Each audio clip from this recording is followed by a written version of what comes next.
Kayo'y nakikinig sa Target On Air. Target On Air. Nako, napakarami po natin mga televiewer. Dyan sa lalawigan po ng Cavite. Dyan sa Dasma, dyan sa Bacoor, dyan sa Silang, Cavite. Di ba't kung di ako nagkakamali, mukhang ayaw talagang paupuin si Mayor Kevin Anarna ha. At dito naman po sa Imos City, Cavite may mga nakausap po tayo mga kaibigan. At kamakailan bumisita po kami dyan. At nakausap po namin yung mga ilang jeepney driver. At sila pala'y nakatanggap po doon sa AKAP Ito yung programang ayuda para po doon sa kapos ang kita o yung AKAP. Ito yung programa po ng ating national government. At sila po nagpapasalamat mga kaibigan dahil nakatanggap po sila ng 3,000 pesos.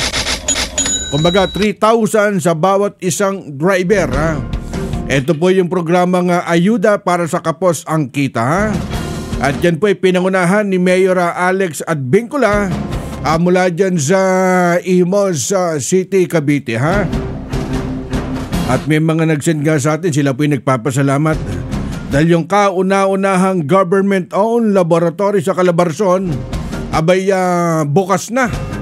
Ito pala ho yung kauna-unahang government-owned laboratory sa Calabarzon mula ho dyan sa City of Imos. Abay napakalaking tulong po niyan. Kung sektor ng kalusugan ang pag-uusapan, abay binuksan na dyan sa Imos. At napakalaking tulong po niyan mga kaibigan para daw po dun sa mga nais mag-avail, alin man dun sa mga nabanggit. Bukas po dun, bukas ang CIDL mula Lunes hanggang Biyernes. Siguro ito po yung isinend sa atin sa ating messenger at siguro mas mainam. Puntahan nyo na lang yung official Facebook page po ng Imos sa Cavite Ang aming text line 0927-861-1921 Nako, ito bawas muna tayo ng mga ilang comment Hindi na po kailangan ng bago kung tayo dati na nakakasiguro Hindi na raw po kailangan ng bago kung tayo sa dati nakakasiguro Asahang agad ang tugon, hinaing, tulong, trabaho, seguridad Mayor Alex Advincula Napakaaga naman yan Hindi, malaking kalamangan kapag ikaw talaga'y nakapwesto. Kumbaga ikaw po ay incumbent at lahat ng makinarya abay na sa'yo. Kung di ako nagkakamali, sino ba makakalaban nito Si Kapitan R.R. Lacson. Yan yatang sikat din na commercial breeder na si R.R. Lacson abay lalabang sa pagka-mayor kay Mayor Alex Advincula dyan sa Imos Cavite. Nako, maganda magiging labanan dyan sa Imos Cavite Si Kapitan R.R. Lacson at ang makakalaban po niya yung kasalukuyang nakaupong mayor na si Mayor Alex Advincula Kung kayo tatanungin namin dyan sa Imos Cavite, sino susuportahan nyo?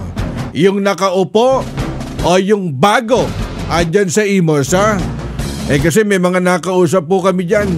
Sabi nga nila palitan na po natin yung luma, maglagay tayo ng bago at nasa katayuan, kumbaga nasa katangian ng isang R.R. Lacson yung pagbabago dyan sa Imos antabay po tayo dyan sa lalawigan ng Cavite kung sino susuportahan po nila si Mayor Advincula o ito pong si R.R. Lacson o si Kap R.R. Lacson na naghain po ng Certificate of Candidacy at tatakbong mayor di ba nung araw ang mga sikat dyan ay yung maliksi teka tatakbuhin nga ni former Mayor Emmanuel Manny Malaxi nung araw na iikot po natin yan ay ang lalawigan ng Cavite na yan yan po maglalaban dyan sa Imos si Mayor Alex Advincula at saka si Kap R.R. Lacson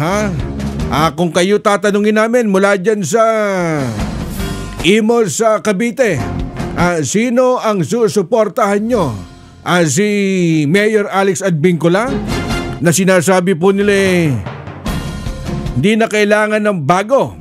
Kung tayo sa dati ay nakakasiguro na.